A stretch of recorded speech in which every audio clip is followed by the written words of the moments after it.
intervention de Marie-Véronique Gauduchon.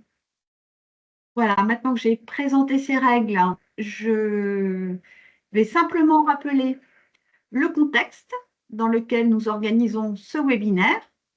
Donc, en 2025, donc, les CCI ont été missionnés, sont missionnés toute l'année par l'État pour une opération nationale décarbonation qui vise à sensibiliser et à accompagner les PME, PMI de nos territoires. Donc, nous sommes tous les conseillers développement durable à pouvoir vous accompagner dans toutes les CCI, donc les 13 CCI dans tout le territoire.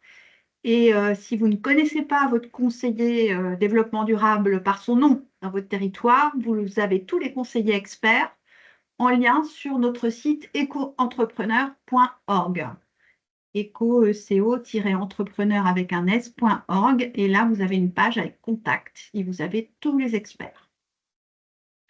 Et j'en ai terminé pour cette petite introduction.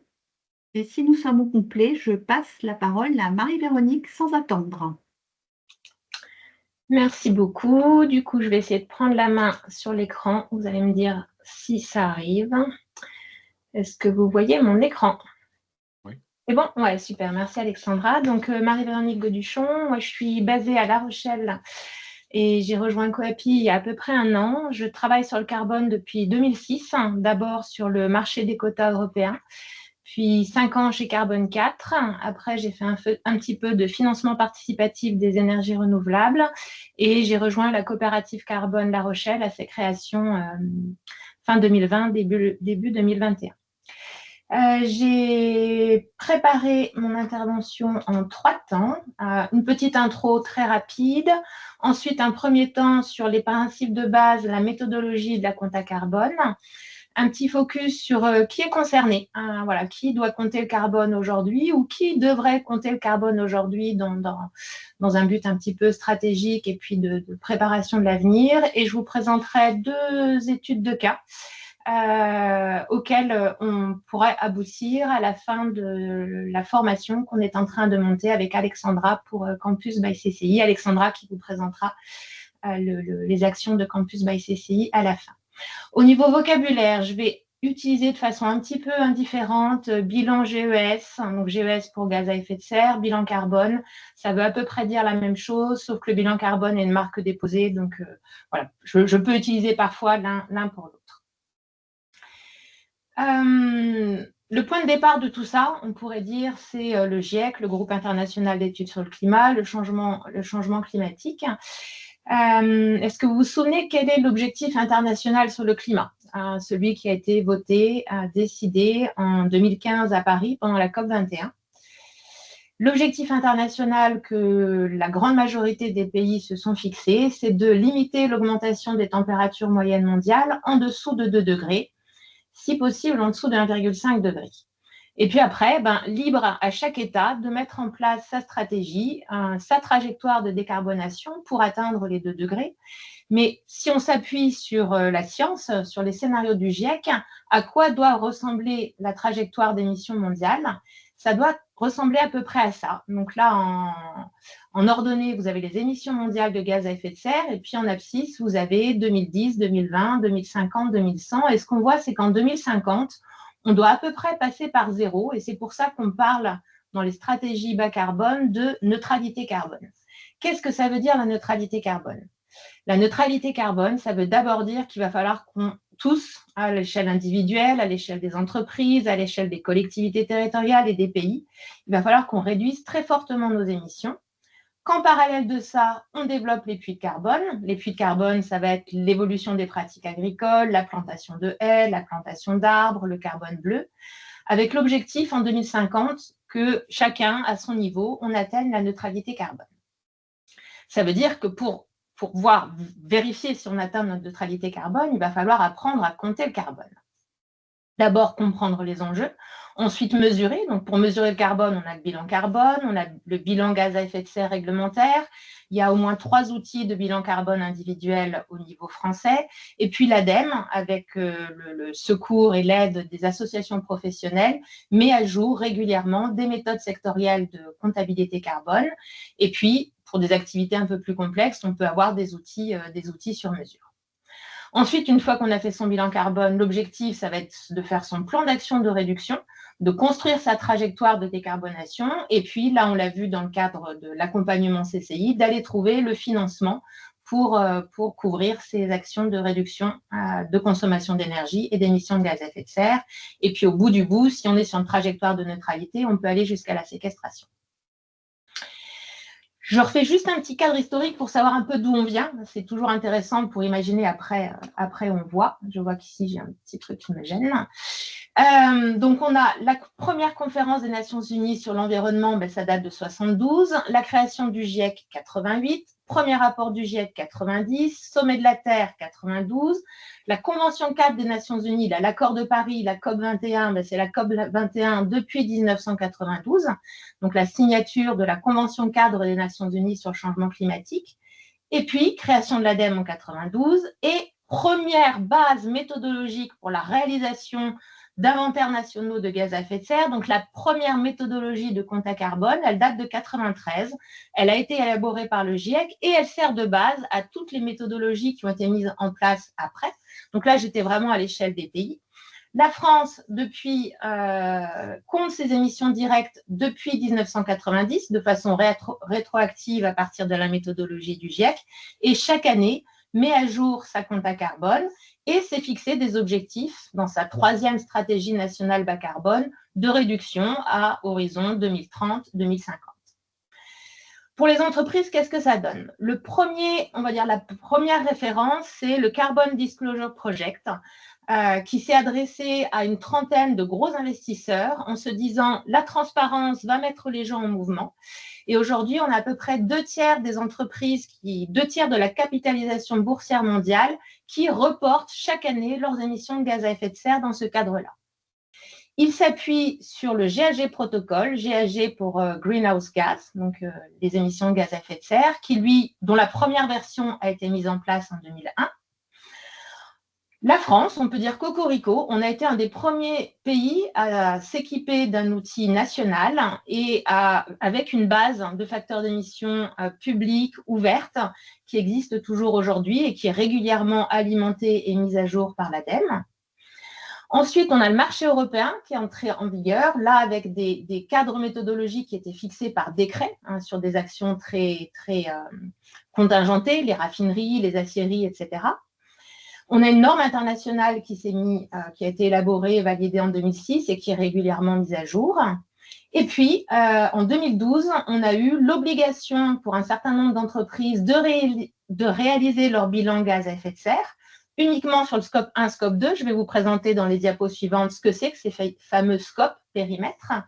Et puis, cette obligation de réaliser le bilan carbone, le bilan gaz à effet de serre, qui concernait que le scope 1, scope 2 en 2012, elle a intégré le scope 3 depuis 2023.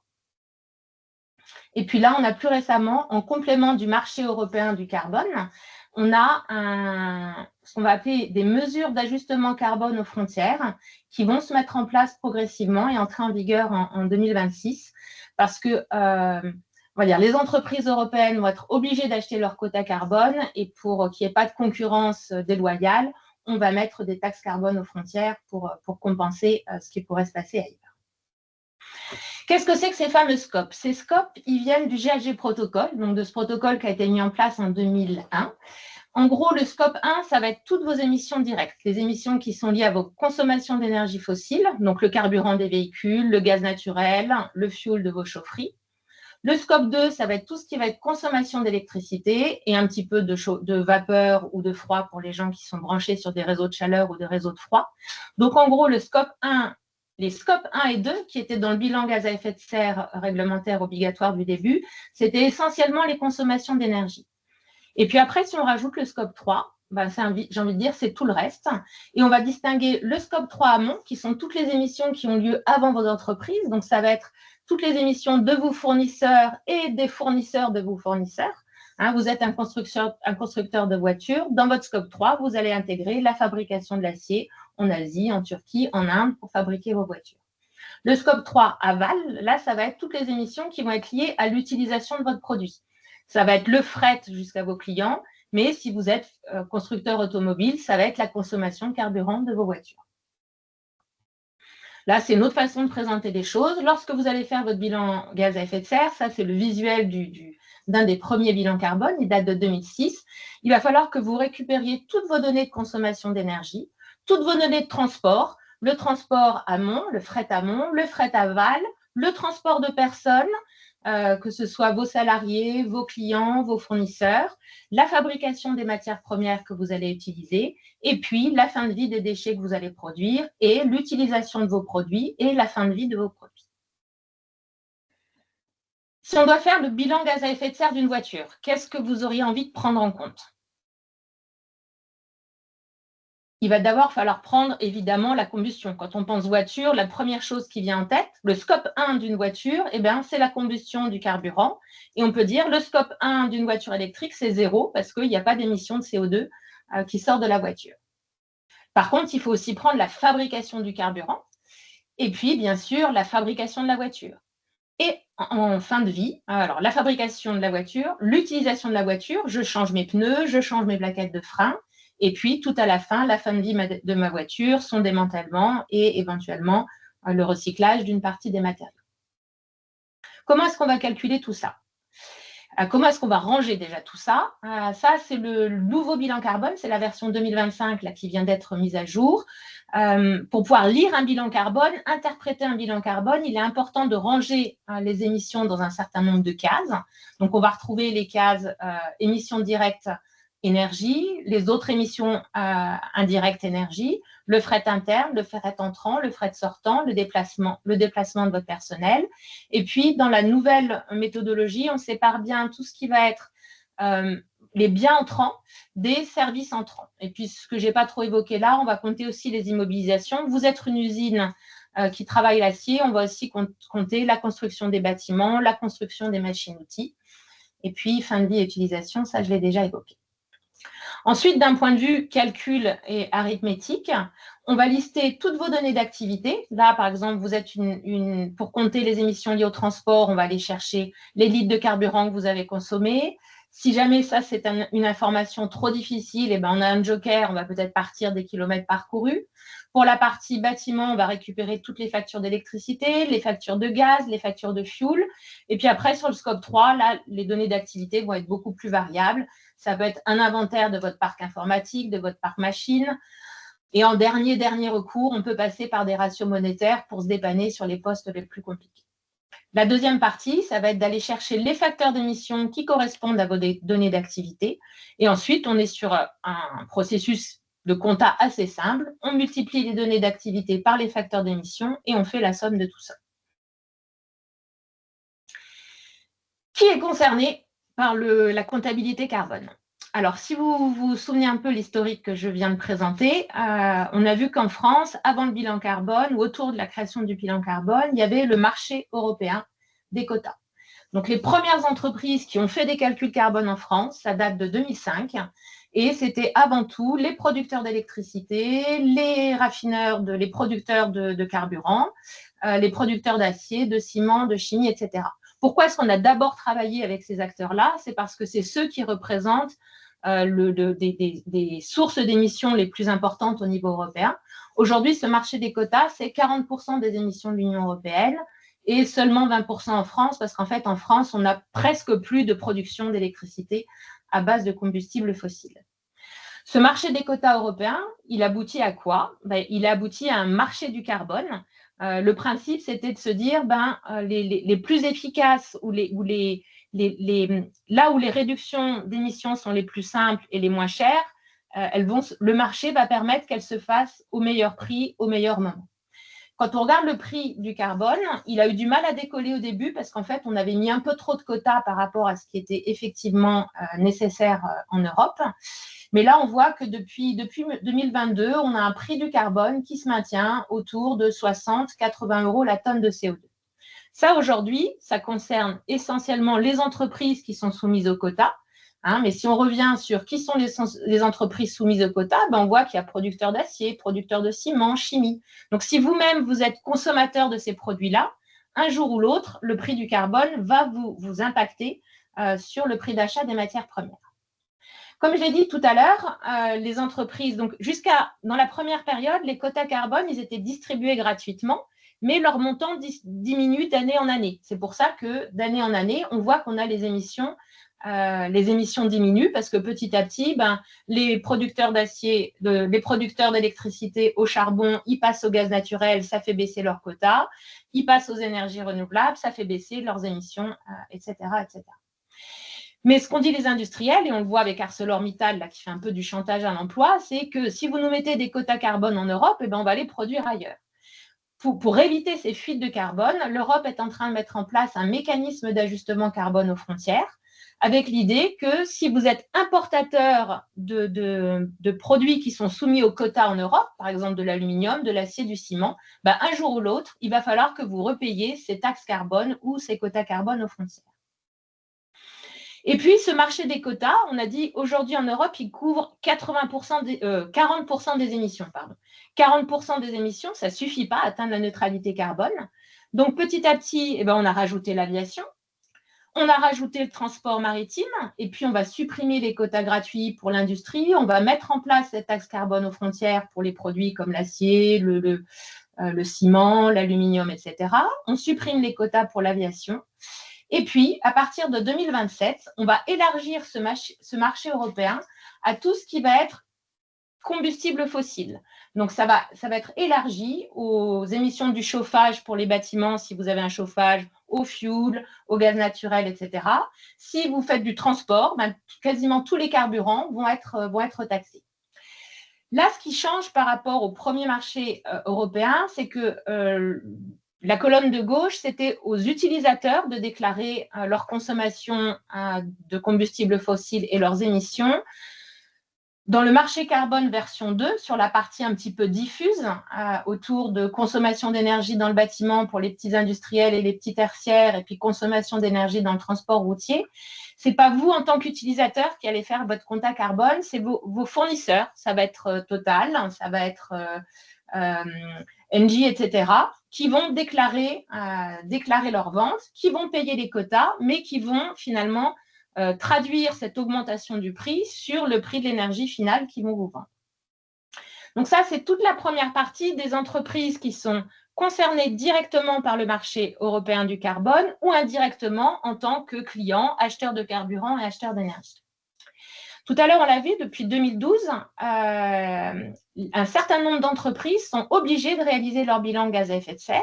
Dans un premier temps, c'était juste scope 1, scope 2, les consommations d'énergie.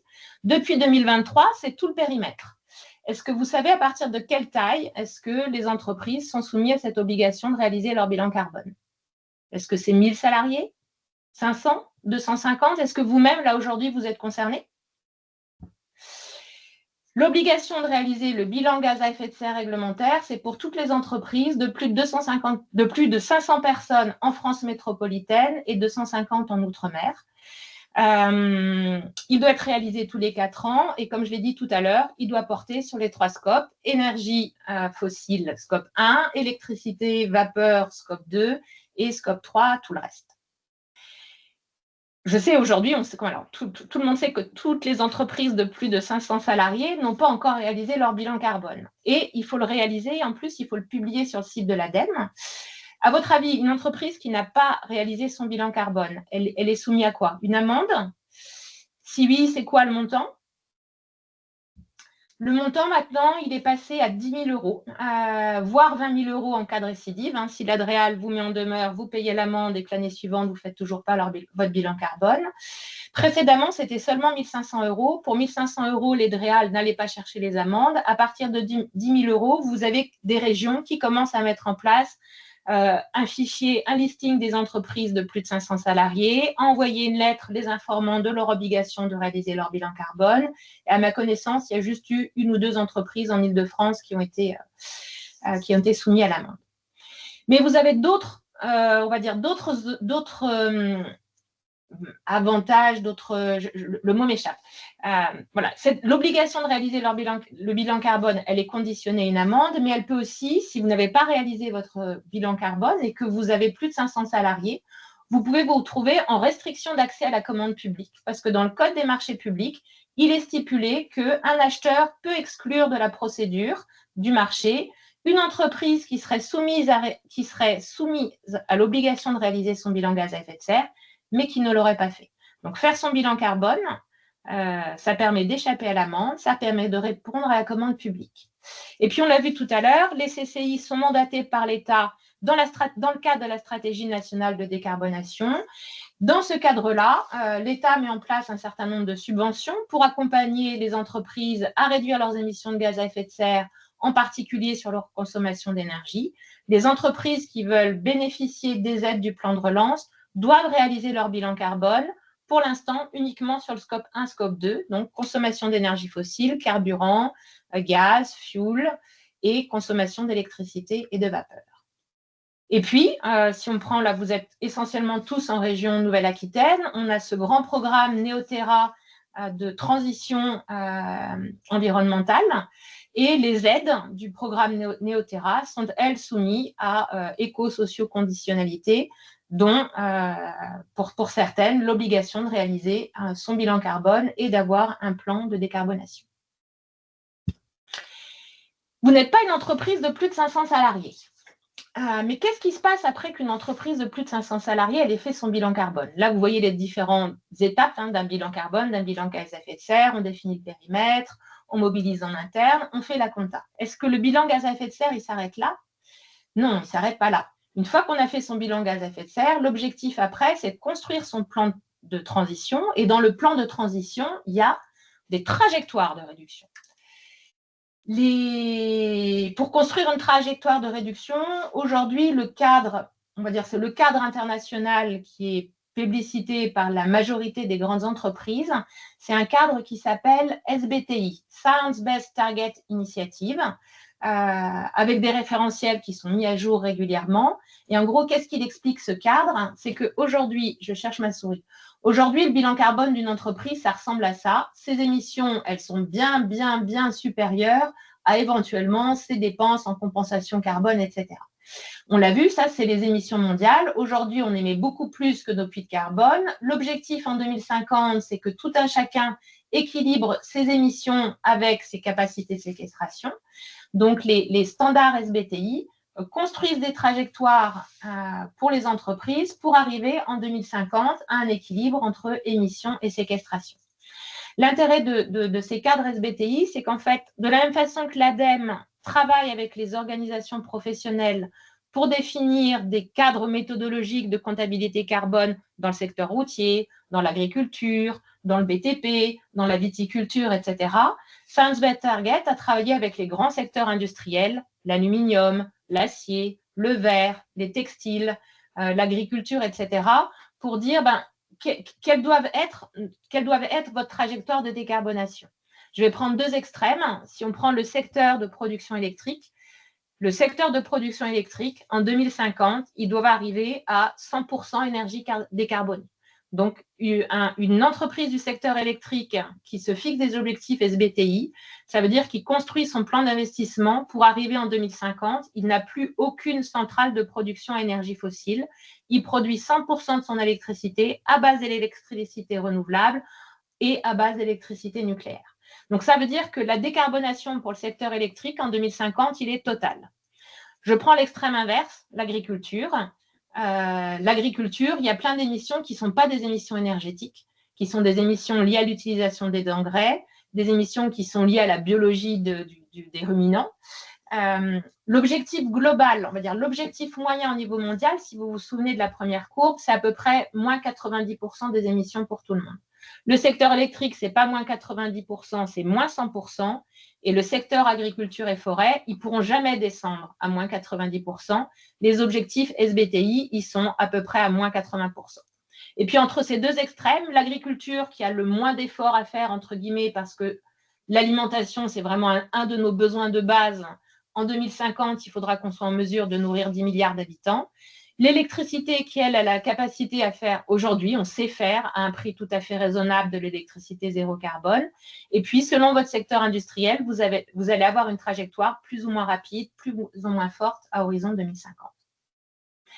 Et lorsque vous regardez l'intérêt de SBTI aussi, c'est que Il découpe les objectifs de scope 1, scope 2 sont beaucoup plus ambitieux que les objectifs sur scope 3. Et puis qu'elle vous donne plusieurs leviers d'action. Voilà, pour cocher vos cases SBTI, je ne vais pas vous lire tout ça, on le verra dans la formation, mais pour donner une petite idée, vous avez vraiment une séparation entre scope 1 et scope 2, scope 3 ici, et puis vous vous fixez à la fois des objectifs de court terme, des objectifs à horizon 5-10 ans. Donc, vous faites votre bilan carbone aujourd'hui, vous allez vous fixer des objectifs à horizon 2030-2035, des choses qui soient atteignables par rapport à vos salariés, à l'âge du chef d'entreprise, etc. Et puis des objectifs de long terme à horizon 2050. Et si on regarde qu'une entreprise de plus de 500 salariés qui s'engage dans l'initiative SBTI, Science Based Target, sur sa partie scope 3, une de ses façons d'atteindre ses objectifs, c'est d'engager 80% de ses fournisseurs sur la transition carbone. Et là, SBTI décline le guide qu'en gros, pour une entreprise un peu standard, le scope 3, ça peut aller jusqu'à 10 fois plus que le scope 1. Donc, agir seulement sur le scope 1, ça ne va pas suffire. Si votre scope 3, il est 10 fois plus important que votre scope 1, vos fournisseurs, c'est vraiment une clé importante de décarbonation. Donc, vous êtes peut-être une entreprise de moins de 500 salariés, mais si vos clients, ce sont des entreprises ou des collectivités, des entreprises de plus de 500 salariés ou des collectivités territoriales de plus de 50 000 salariés, eh bien, c'est fort probable, si ce n'est pas déjà le cas, qu'ils soient revenus vers vous en vous demandant éventuellement vos consommations d'énergie, vos consommations de matières premières, voire directement quel est votre bilan carbone. Du coup, si je fais un petit récapitulatif de qui est concerné, même si on a moins de 500 salariés, vous êtes fournisseur d'une entreprise qui est dans l'obligation de réaliser son bilan carbone, de mettre en place un plan d'action. Ils vont mettre en place leur trajectoire et d'ici hier, aujourd'hui ou demain, ils vont se tourner vers vous en vous demandant voilà, quelles sont vos émissions, comment est-ce qu'on peut ensemble affiner, réduire et suivre le scope 3 de votre client, mais votre bilan carbone. Vous pouvez aussi avoir besoin d'aide d'État pour investir. Ça peut être des aides pour améliorer votre bilan carbone, mais ça peut être juste des aides à l'investissement.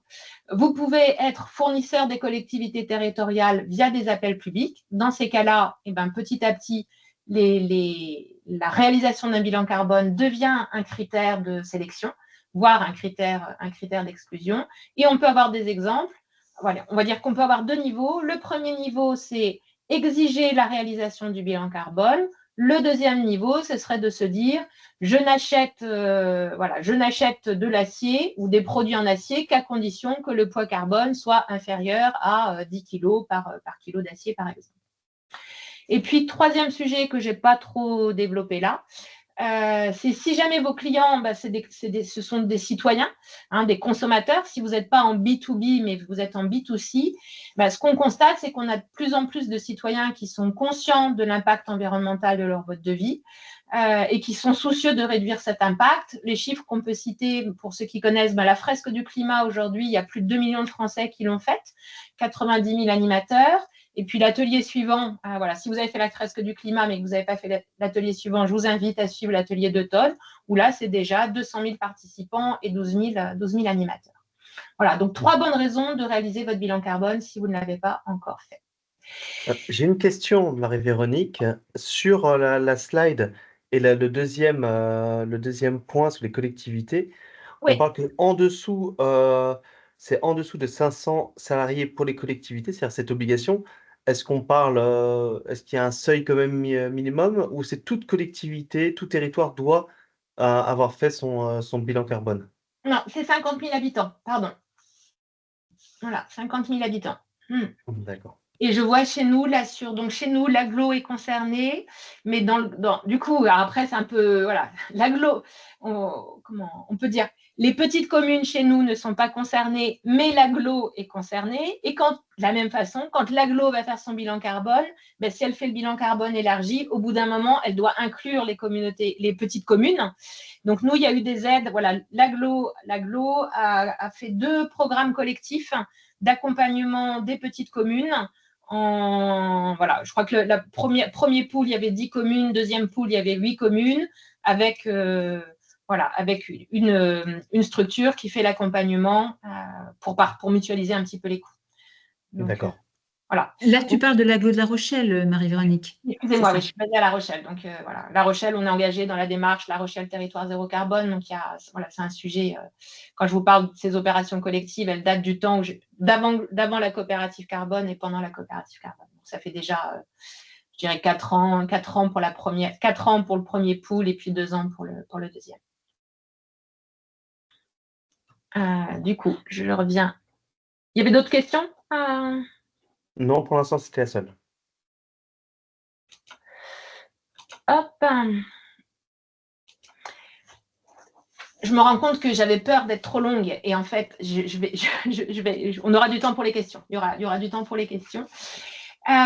Donc, à partir de tout ce que je vous ai montré là, si on reprend la diapo la plus, on va dire la plus structurante, hein, je vais revenir, c'est celle sur les calculs. Alors, si on prend cette diapo-là, hop. Si on prend cette diapo-là, on voit qu'en fait, pour construire un outil de comptabilité carbone, on peut construire un tableur Excel dans lequel, en travaillant avec l'entreprise, la collectivité territoriale, on va lister toutes les données d'activité. Et puis après, on va aller chercher ensemble tous les facteurs d'émission. Donc, on peut avoir un tableur qui est, j'allais dire, relativement simple, dans lequel on a sur une colonne toutes les données d'activité, sur une autre colonne tous les facteurs d'émission, et puis ensuite on fait nos calculs. C'est à partir de ce petit tableur-là que j'ai fait les calculs que je vais vous présenter maintenant. Mais je n'avais pas prévu de vous présenter le tableur, excusez-moi. Hop. Et puis la question qui m'avait été posée par les CCI, donc les demandes qui étaient remontées du terrain, c'était aussi d'aller presque directement du bilan gaz à effet de serre organisation vers des bilans gaz à effet de serre produits ou des bilans gaz à effet de serre services. Pour ne rien oublier, voilà, pour ne rien oublier, quelque part, avant de faire son bilan gaz à effet de serre produit ou son bilan gaz à effet de serre service, le plus sage et le plus raisonnable est de passer par un bilan carbone complet organisation. Mais finalement, le bilan produit ou le bilan service, il va s'intéresser, lui, essentiellement, votre client. Voilà, le client qui va vous acheter votre produit, finalement, votre fret sortant à vous, ce sera son fret entrant, donc il va le calculer par ailleurs. Ce qui va intéresser votre client, finalement, c'est votre bilan carbone, ce qu'on appelle sortie usine, sortie bureau. En anglais, on appelle ça cradle to gate. Donc, c'est de faire votre bilan carbone au moins sur la première partie, en se disant finalement l'utilisation, la fin de vie, ça va dépendre de mon client. Donc, charge à lui de le faire dans son bilan carbone. Ensuite, il va falloir ce bilan gaz à effet de serre organisation, le rapporter à une donnée d'activité qui traduit le service ou le produit vendu. Et là, il va falloir se casser un petit peu la tête pour se dire, c'est quoi l'unité la plus pertinente, par quoi je divise le bilan carbone de mon organisation pour arriver à un bilan carbone produit ou un bilan carbone service qui soit pertinent. Si jamais vous avez une activité très complexe, peut-être que vous allez vous rendre compte que votre bilan gaz à effet de serre organisation, il n'est pas assez détaillé parce qu'il va falloir le détailler par filière. Je prends l'exemple d'une usine qui produirait des pièces, qui produirait à la fois des meubles en bois et des meubles en métal. Il faudrait certainement, sur cette usine-là, distinguer les deux activités, la filière meubles en bois et la filière meubles en métal, parce qu'en fait, on a des données d'activité, des facteurs d'émission qui vont être très, très différents. Le bois, on va essentiellement percer, visser. On peut dire que c'est déjà le bois, c'est plutôt bas carbone, et puis la transformation du bois, elle va être assez bas carbone, alors que sur les pièces en acier, on va peut-être faire de la soudure, refondre, retravailler. Donc, on voit que les émissions de la matière première et de la transformation ne seront pas les mêmes sur les deux filières. Donc, il faudra couper son organisation en deux et faire, d'une certaine façon, faire deux bilans carbone. Là, je vais vous donner deux petits exemples. Un premier, c'est une prestation carbone d'une prestation intellectuelle. Donc là, on est sur un impact carbone service. Et j'ai pris l'exemple de deux entreprises de la même taille, deux entreprises qui ont une vingtaine de personnes, un chiffre d'affaires d'un peu plus de 1 million d'euros, qui vendent chaque année à peu près 3000 jours hommes.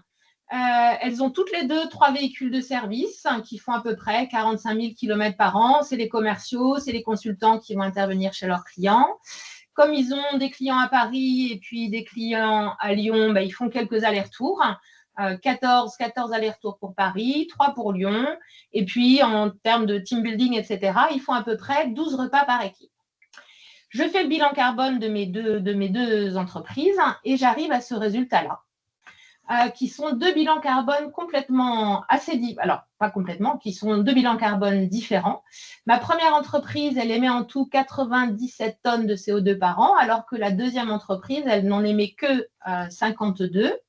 Et donc là, c'est quoi mon ratio, voilà, le ratio le plus intéressant pour dire, une fois que j'ai fini mon bilan carbone, qu'est-ce qui va intéresser mes clients? Qu'est-ce qui va intéresser mes clients, finalement, c'est combien de kilos ou combien de tonnes de carbone soit par euro de prestation. Voilà, il y a des clients qui vont, quand ils vont faire leur bilan carbone, ils vont prendre votre facture, ils vont dire, voilà, c'est tant de facture, c'est quoi le ratio monétaire?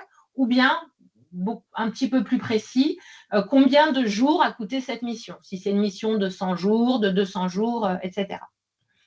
Là, on voit que sur ces deux entreprises, pour l'entreprise A, je prends mes 97 tonnes que je divise par le chiffre d'affaires. Le chiffre d'affaires, c'était 1,4 million d'euros. J'arrive à 70 kg de CO2 par kilo euro. Et puis, si je divise mes 97 tonnes par 3000 jours, j'arrive à peu près 32 kg par jour homme. Je fais les mêmes calculs sur ma compagnie B. Là, je vois que j'arrive à 17 kg.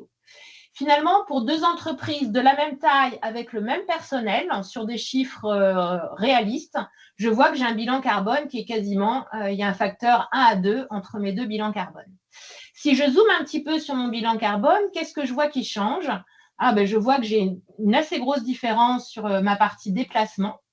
Alors, dans ma partie déplacement, là, vous voyez, j'ai en jaune clair, j'ai mes déplacements domicile-travail. Et puis, en jaune foncé, j'ai mes déplacements professionnels. Donc, ça, c'est mes allers-retours à Paris et à Niort. Tout ça, c'est mes déplacements domicile-travail. Donc là, j'ai peut-être une entreprise qui est située à proximité de transport en commun, alors que là, j'ai une entreprise qui est plutôt située dans la campagne, sans accès en bus, etc. Là, j'ai peut-être une entreprise qui a mis en place un plan de mobilité très fort avec des aides à l'équipement en vélo, avec peut-être l'installation de bornes électriques sur le parking. Là, cette colonne-là, c'est mes 3 véhicules. Je vois que mes 3 véhicules, ici, j'ai un peu plus pour la fabrication de mes 3 véhicules. Là, manifestement, j'ai mes 3 véhicules ici, ils font le même nombre de kilomètres, 45 000 kilomètres, mais ceux-là consomment beaucoup moins. Donc ici, j'ai peut-être des voitures thermiques classiques, et puis ici, j'ai peut-être des voitures hybrides, voire une voiture électrique sur les 3, je ne sais pas. Et puis là, je vois que sur mes bâtiments, j'ai un bâtiment ici qui consomme beaucoup, alors que celui-là consomme quasiment pas. Là, je présume que j'ai un bâtiment qui est plutôt chauffé au fioul ou au gaz naturel, peut-être un vieux bâtiment, pas très bien isolé, alors qu'ici, je dois avoir un bâtiment relativement neuf qui est sûrement chauffé à l'électricité, voire avec une pompe à chaleur. Et puis, du coup, si je vous fais un petit peu pardon, excusez-moi, j'avais oublié cette suite-là. Donc là, voilà, je suis client d'une entreprise de prestations intellectuelles. J'ai acheté une mission de 100 jours. Si j'achète une mission de 100 jours à la compagnie B, cette mission de 100 jours, elle va me coûter 1,7 tonnes, alors que si j'achète la même mission à la compagnie A, ça va me coûter 3,2 tonnes. Donc là, on voit, quand on parle d'avantages compétitifs, quelque part, la compagnie B, qui a fait de gros efforts en termes d'isolation ou de rénovation de son bâtiment, de plan de mobilité, etc., on voit qu'elle est capable de valoriser en disant, globalement, sur le marché, moi, je suis capable de vous délivrer une prestation intellectuelle à un très bas coût carbone. Et là, je vous avais mis un petit peu la différence. La compagnie B, elle a des bureaux un peu plus petits. Elle n'a que 300 mètres carrés, alors que la compagnie A a 500 mètres carrés. Elle est chauffée à l'électricité, alors que la compagnie A, elle est chauffée au gaz. c'est ce que je vous disais, 3 véhicules hybrides, alors que là, je suis à 3 véhicules essence, donc 3 véhicules essence qui doivent être à, je sais pas, 6 litres 8, alors que là, les véhicules hybrides, ils doivent être à 4 litres, 4 litres 5. Là, on voit que j'ai 15 allers-retours en voiture, là, j'en ai que 7, etc., etc. Donc, on voit que même sur une activité tertiaire, on peut faire un certain nombre d'efforts pour faire baisser le poids carbone. Là, on va aller à l'extrême inverse. On va prendre un produit relativement carboné. On va prendre 2 entreprises qui produisent des pièces métalliques. Donc là, on prend 2 entreprises un peu plus grosses, 40 millions d'euros, 40 personnes. Et qu'est-ce qu'elles vendent, ces entreprises? Elles vendent à peu près 7000 pièces d'acier inox, qui équivalent à 45 tonnes. Elles ont 200 mètres carrés de bureaux, 4000 mètres carrés de bâtiments. Elles consomment du fioul et de l'électricité. Elles ont 4 véhicules de service. Il y a quelques allers-retours à Paris, là, c'est essentiellement pour des salons. Et puis, qu'est-ce qu'elles achètent? Elles achètent des tubes et des tôles en inox pour fabriquer qu'elles vont usiner, transformer pour fabriquer leurs pièces, de l'acide nitrique, du gaz de soudure, des consommables, etc. Et pour les deux, 100% des chutes métalliques, elles sont recyclées. Et là, je fais le bilan carbone de mes… Ah, première question. Je veux faire un bilan carbone produit. Donc là, comme tout à l'heure, je vais faire le bilan carbone de mes 2 entreprises. Donc, je vais avoir des tonnes de CO2 organisation. Je vais avoir mon ratio monétaire en divisant par mon chiffre d'affaires. Mais à votre avis, là, si je veux traduire, si je veux faire mon bilan gaz à effet de serre produit, à quoi est-ce que je vais ramener mon bilan carbone entreprise? Ça va être quoi l'unité pertinente finalement pour passer d'un bilan gaz à effet de serre à un bilan gaz à effet de serre, d'un bilan gaz à effet de serre organisation à un bilan gaz à effet de serre produit? Est-ce que je vais prendre mes 7000 tonnes d'acier? Donc là, j'imagine, ça, c'est les produits qui rentrent, et puis là, c'est ce que vend mon entreprise. Ça peut vendre des rambardes inox, des arceaux pour les bateaux, des rambardes pour les piscines. Oh, pardon. Alors là, il y a une animation qui est disparue. Zut. Zut, zut, zut. Ah non, c'est que je vous pose la question plus tard. Donc, je vous laisse réfléchir. Comment j'ai fait mes calculs? Non, c'est que là, elle n'est pas passée au bon endroit. Je suis désolée. Il y a un petit bug informatique. Donc, on va voir ce que ça donne. Là, je vous ai donné la réponse, en fait. Excusez-moi, il y a eu un petit bug. Je vais le ramener là.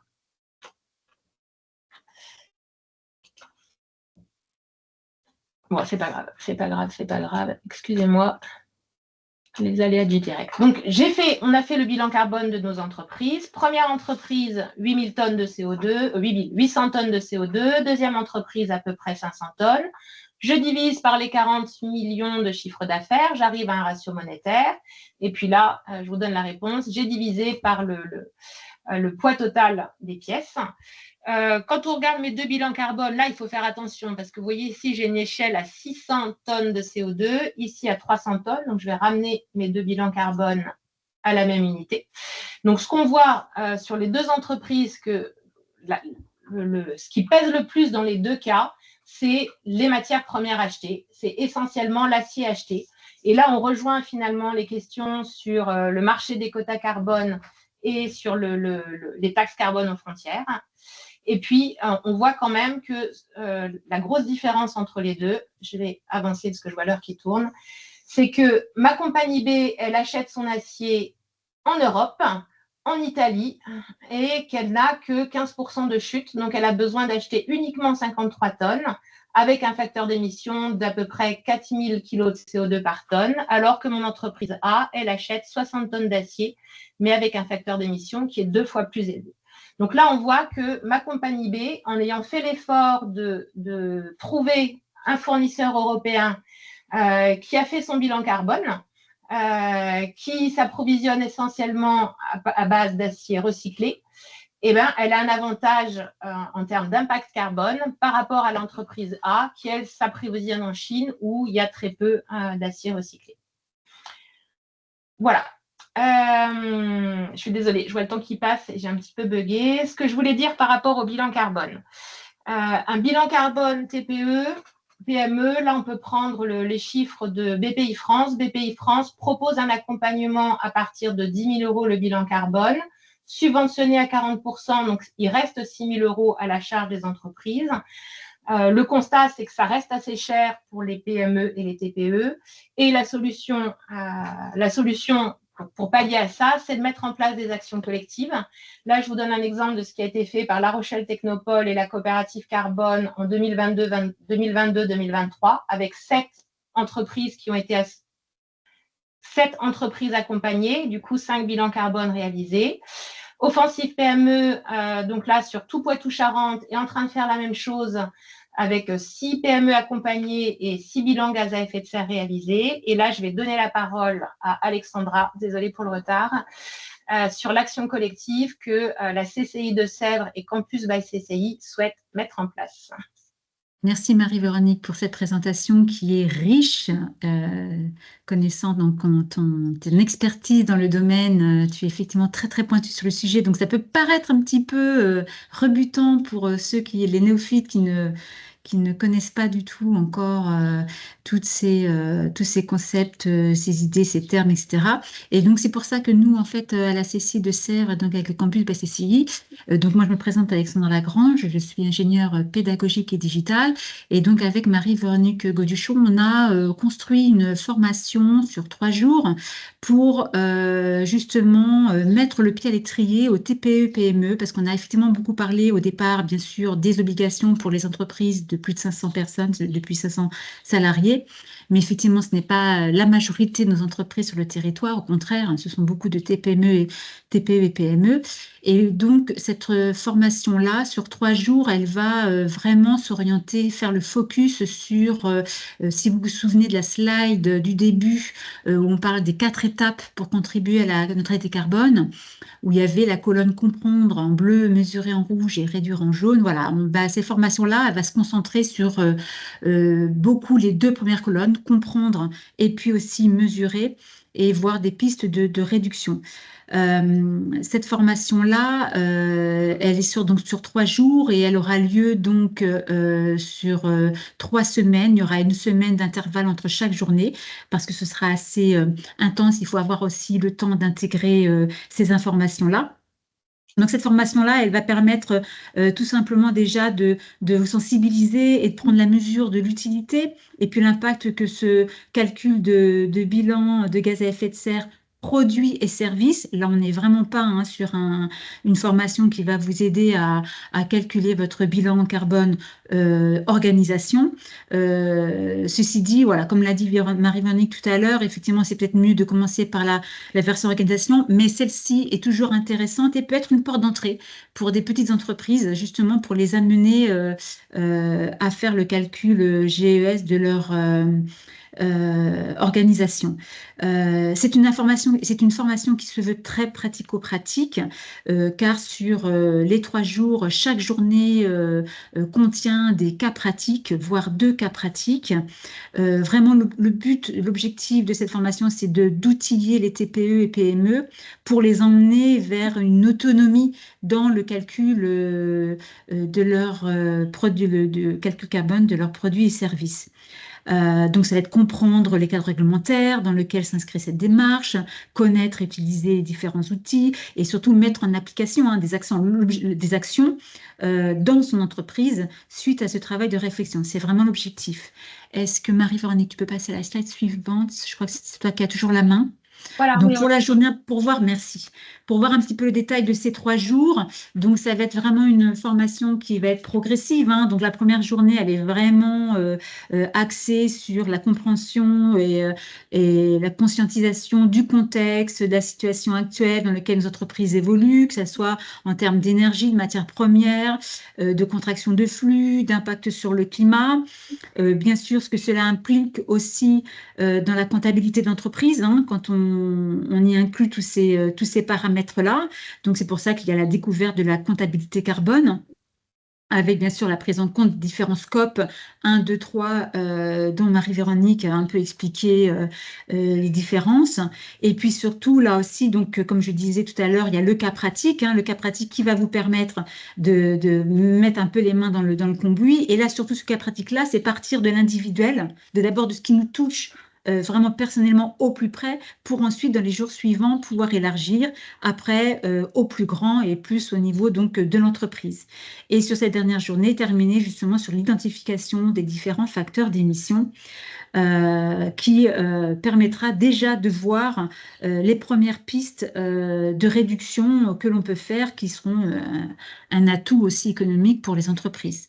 Dans la journée 2, ce sera une journée qui va être consacrée vraiment à la calculette carbone. Donc là, c'est vraiment rentrer sur un outil qui va vous montrer un petit peu comment calculer, comment ça va se traduire, qu'est-ce qu'il faut comme chiffre, qu'est-ce qu'il faut mettre dedans, selon toujours ces scope 1, scope 2, scope 3, parce que vraiment ce qui est important ici, c'est de pouvoir comprendre cette méthodologie de calcul selon ces 3 scopes qui sont vraiment importants à prendre en compte. Et donc cette calculette carbone vous sera présentée et vous pourrez l'utiliser.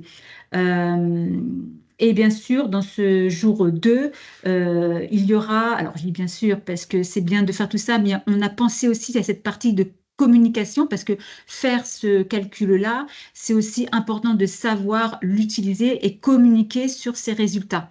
Puisque là, effectivement, tout à l'heure, Marie-Véronique l'a dit qu'il y avait des obligations de publication sur le site de la DME pour les entreprises qui sont assujetties à cette démarche-là. Mais ceci dit, pour vous aussi, comme vous pouvez être fournisseur de grandes entreprises, ça peut être aussi une opportunité de pouvoir gagner du marché parce que vous, voilà, comme on a vu tout à l'heure dans les études comparatives qu'elle nous a montrées, bah, effectivement, pour un même service, peut-être que vous aurez un impact carbone plus faible qu'une autre et donc vous serez beaucoup plus à même de remporter des marchés, par exemple.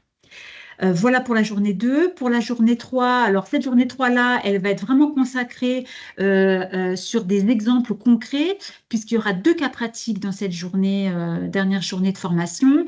Elle rentrera en début sur un premier cas pratique sur des emballages, pour voir concrètement voilà, comment on va faire ce bilan GES sur les produits.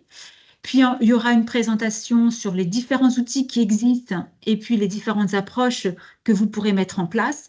Et dans le dernier cas pratique, là, ce sera concrètement, vous, avec votre situation propre dans votre entreprise, quels sont les différents leviers que vous pouvez mettre en place sur votre chaîne de valeur, comment le chiffrer, tout ça, l'utilisation de la calculette pour pouvoir réaliser ces chiffres. Et puis, bien sûr, quelles sont les bonnes pratiques pour bien communiquer et pas tomber dans du greenwashing ou, voilà, en tout cas, respecter la réglementation. Donc voilà un petit peu pour le programme de cette formation donc sur 3 jours. Vous avez bien compris qu'ici, cette formation ne s'adresse pas à des personnes qui maîtrisent le sujet. Forcément, c'est vraiment ouvert à tout public. Hein, bien sûr, vous êtes accompagnés et Marie-Véronique saura vous faire vraiment prendre conscience et comprendre bien les tenants aboutissants de cette démarche-là. On souhaite vous accompagner pour aller vers l'autonomie. Vous avez les informations, je crois que Jean-Christophe, j'ai vu que tu as mis dans le chat le lien qui emmène sur le site donc, du campus Bassessi, où vous pouvez retrouver le programme donc, de cette journée de formation et les dates donc, de cette formation, elles sont déjà calées pour le mois de septembre. Donc ce sera pour faire une rentrée, on va dire, en plein élan, se donner un élan pour une année, qui sera donc le mardi 9, le mardi 16 et le mardi 23 septembre. Voilà. Donc voilà pour ma part. Si vous avez des questions par rapport à ça, n'hésitez pas. Marie-Véronique, si vous apportez une précision. J'ai 2 questions, Alexandra. J'ai une première question sur la formation et une question plutôt générale. Oui. Sur la question sur la formation, tu parlais de personnes qui n'étaient pas forcément des sachantes du sujet du bilan carbone. Est-ce qu'il y a des types de fonctions dans l'entreprise sur lesquelles vous avez imaginé que ce soit plus pertinent? Est-ce qu'on parle de QSE, compta, enfin je ne sais pas vers qui vous destinez un petit peu on cible, alors vous pourrez retrouver bien sûr le public qui est plutôt ciblés effectivement dans la fiche sur le site internet. Bon, on cible les dirigeants de TPE, hein, clairement, c'est eux qui vont être qui vont être décisionnaires, hein, tous les décisionnaires, les directeurs industriels, les responsables R&D, les chargés de mission RSE ou climat ou conception ou numérique responsable. Voilà, tout dépend effectivement de la taille de l'entreprise et bien sûr du rôle de chacun dans l'entreprise, hein. Pourquoi pas un comptable si effectivement il Oui. n'y a Un personne d'autre dans acheteur peut-être l'entreprise qui… aussi? Pourquoi pas? Après, Marie-Véronique peut aussi voir selon le contenu, elle peut peut-être élargir le public si elle estime que ça peut être à la portée de ces personnes-là aussi. Mais moi, je ne vois pas de contre-indication par rapport à ça. On est vraiment sur une formation qui permet de comprendre et mesurer, et ensuite qui va amener vers justement des pistes de réduction et une évolution, et pour rendre aussi avoir une entreprise qui va pouvoir se rendre plus pérenne face aux challenges et aux défis qu'on rencontre déjà actuellement sur les Mhm. matières premières, la résilience au niveau du changement climatique, etc. Enfin, tous ces Ok, paramètres-là. d'accord. Bon, moi, ça, c'était la question un petit peu plus sur la cible. J'ai une question sur la conversation qui est un peu plus technique, on va dire, peut-être plus avec Marie-Véronique. C'était la question, quelle est la bonne source pour des facteurs d'émission, dans le sens, la fiabilité de la source, c'est-à-dire que qu'est-ce qu'on prend comme données pour faire ces calculs? Est-ce que vous voyez toujours mon écran là ou pas? Oui, La base Voilà. empreinte, Là, je viens de me connecter ça s'appelle la base empreinte ADEME. Vous tapez base empreinte ADEME sur Google et ça vous envoie directement. Donc, c'est un site qui est développé, mis à jour et maintenu par l'ADEME. Là, vous voyez qu'on vient d'avoir la dernière mise à jour, elle date du 29 avril. On a des nouvelles données transport.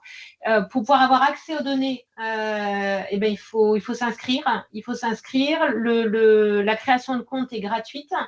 Et si vous vous inscrivez à la formation, il faudra vous créer un compte parce qu'on va utiliser la base ADEME. Et en fait, une fois que vous êtes connecté, on a vraiment accès. Alors, c'est un peu petit, je ne sais pas si je peux grossir un peu. Voilà. On a accès à tous les facteurs d'émission qui sont rangés. Là, vous retrouvez mon scope 1, c'est des émissions directes. Mon scope 2, tout ce qui va être lié à l'électricité, etc. Hein, l'électricité, la chaleur, etc. Et puis après, tout le scope 3 qu'on va pouvoir découper en scope 3 transport, en scope 3 produits et services achetés. Et puis après, émissions indirectes associées aux produits vendus, on va voir les déchets qui sont rangés là. On a la chance en France d'avoir cette base-là qui est en accès libre. Après, il y a d'autres bases, mais qui vont être payantes. Et par secteur professionnel, pendant la formation, on ira voir dans les guides sectoriels ADEME, ça arrive qu'on ait des facteurs d'émission en plus. Alors là, de plus en plus, il s'est mis à jour régulièrement. Donc, l'intérêt des guides sectoriels, c'est peut-être d'avoir des explications sur comment ont été calculés les facteurs d'émission et quel périmètre est-ce que ça recouvre.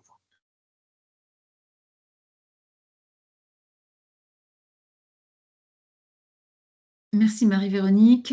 Jean-Christophe, je vois que tu mets un lien dans le chat pour faire avec un formulaire pour pouvoir nous faire un petit retour sur le webinaire. Et puis, si vous souhaitez en savoir plus. Jean-Christophe, tu souhaites rajouter quelque chose? non, non, c'est ça, c'est comme chaque démarche, on souhaite effectivement, au-delà de l'évaluation de ce webinaire, c'est pouvoir répondre à vos questionnements sur ce sujet, parce que c'est un sujet qui est quand même assez technique. Donc, on est là aussi pour bien comprendre votre besoin, allez vous rencontrer pour préciser ce besoin-là. Et c'est pour ça qu'on inscrit un peu ce lien. Vous pourrez mettre vos coordonnées, puis on vous recontactera pour caler les choses avec vous. Pour moi, c'est parfait pour ce webinaire. Ouais. Ok. Pour le petit bug, j'ai perdu le fil. Il y a 2 diapos qui étaient inversés, ça m'a fait un peu Ah paniquer. mince. Désolée. Bon, en Eh tout bien, cas, c'était… comme nous n'avons pas d'autres questions, je vous propose de conclure le webinaire. Un dernier mot éventuellement de l'un ou l'autre. Ben, moi, en ce qui me concerne, je découvre, enfin, j'en ai entendu parler au sens large, mais je découvre en détail de quoi il s'agit, et c'est énorme, quoi. C'est vraiment énorme. Alors, En ce qui me... pour la visio, donc vous êtes Monsieur Gaillard, c'est ça? Oui, oui, oui. Mais Et vous faites partie de quelle organisation? alors, aucune. Moi, comment dire, j'envisage une activité indépendante d'infographiste. Donc, à mon niveau, à mon petit niveau, je souhaitais simplement savoir comment je peux participer à tout En termes de ça, en prestation de sachant que je service. passerai le plus clair de mon temps devant mon poste informatique, que j'aurai des correspondances avec des clients, des entreprises. Alors, Je serai amené à me déplacer aussi occasionnellement. donc, Voilà, Monsieur je vais avoir un Gaillard, impact, bien sûr. Oui. donc, Monsieur Gaillard, concernant justement votre futur domaine d'activité, nous avons également au campus BCC une formation numérique responsable qui pourrait être déjà qui ciblerait plus votre domaine d'activité et qui sera plus à même d'être vraiment applicable parce que c'est une formation sur 2 niveaux. Un premier niveau qui vous permet effectivement de voir un petit peu quel est l'impact du numérique, en quoi ça consiste, que c'est plutôt assez matériel en fait, le numérique, hein, on a l'impression que c'est virtuel, mais c'est matériel, et qui vous permettra de voir dans la vie quotidienne des gestes éco-responsables. Et dans un deuxième temps, il y a 2 autres journées sur un niveau 2, où là c'est plutôt pour pouvoir instaurer un plan numérique responsable dans son entreprise, mais déjà celle du premier niveau pourra être très intéressante pour vous. Donc n'hésitez pas à aller voir sur notre site, le campus CCI, et regarder pour la formation numérique responsable. Numérique responsable. Ouais. Très bien, mais Ce sera déjà un très bon premier pas pour vous, Oui, puis après, oui, pourquoi oui. pas aller sur du Déjà bilan un pas, carbone, du bilan gaz à effet de serre, voilà, une fois un peu plus installé. Mais c'est vrai que la question des transports, voilà, de choisir comment vous allez à Paris, est-ce que c'est la voiture ou le train, ça aura autant d'impact, sinon plus que l'impact de votre ordinateur. Oui. Petite boîte Ah oui, tertiaire, en fait, oui, bien sûr. C'est Oui. vrai. Si je peux limiter les déplacements, je le ferai. Mais Ouais. bon, c'est un métier qui nécessite parfois de se déplacer. Mais dans cette formation numérique responsable, il y a le lien justement avec le bilan gaz à effet de serre, hein. C'est des formations qui sont liées, hein. On retrouve des points communs, domaines, des concepts vraiment qui s'imbriquent, hein. Ça s'imbrique l'un dans l'autre. Voilà, donc, D'accord. Eh bien, je vous propose qu'on termine maintenant. On a respecté le timing qui était imparti. C'était pas facile. Merci beaucoup, Marie-Véronique, pour cette très riche intervention. Merci, Alexandra. Merci, Jean-Christophe. Merci à tous pour votre participation. Et donc, n'hésitez pas à me contacter, à contacter Jean-Christophe ou Alexandra en Deux-Sèvres, et puis à contacter votre conseiller CCI Développement durable de proximité, donc sur le site écoentrepreneur.org. À très bientôt. Bon après-midi. merci beaucoup.